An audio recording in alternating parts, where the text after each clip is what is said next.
Well, how's everyone doing? So this is Couch Chords number 10.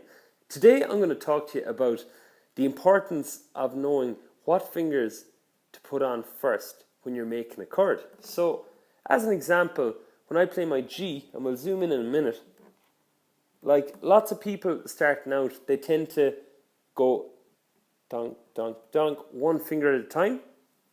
And ideally, you'll aim to get all three on or all four on, whatever amount of fingers you're using to make your chord, you'll aim to get them all on at the same time as time goes on.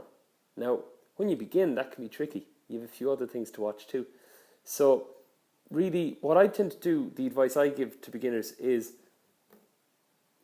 look at the sequence your fingers go on and see if you rearrange it, could it work better for you? So we'll take a look at our G chord. Okay, so here's some suggested finger orders you can use for your chords.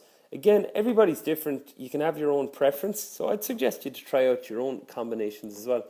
So if I was making a G chord and we'd say it wasn't going on all at the same time, like these are pretty much going on straight away, I tend to favor this order for G. I'd go 3, 2, then 1. Lots of times people tend to put on their index because it's the one they'd use for a lot of things, then their second, and then all of a sudden this becomes a massive sort of a reach down for the third finger. So again, the order I'd prefer is third, second, index.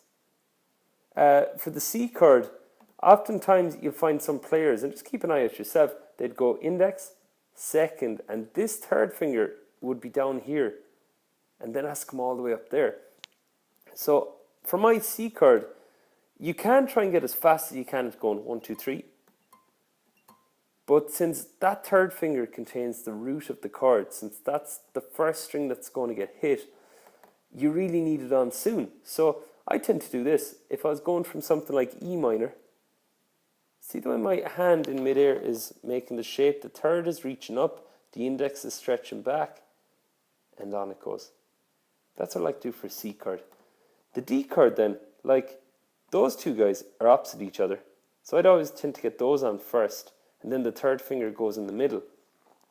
One thing to watch about that is, once you get both of those on, watch my third finger yet again.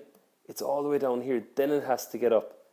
I'd tend, if I was coming from a different chord, let's just go from a C, I'd come down and watch the shape form in midair, and it goes on. Sometimes you might spend a few days trying out one combination, like for example with your G chord, you might think that using your first finger, your second finger, and then your third, you may find that that's quicker, but you could hit a wall in speed in a couple of days, and then you might want to go back and reconsider. Maybe try your third, your index, and your second, like I was saying earlier on. So guys, those are a few combinations, and it works more than just with open chords. It works with your bar chords, it works with jazz chords. So give it a try. And if anyone has any questions, you know the drill. Drop an email, no problem. Thanks for watching.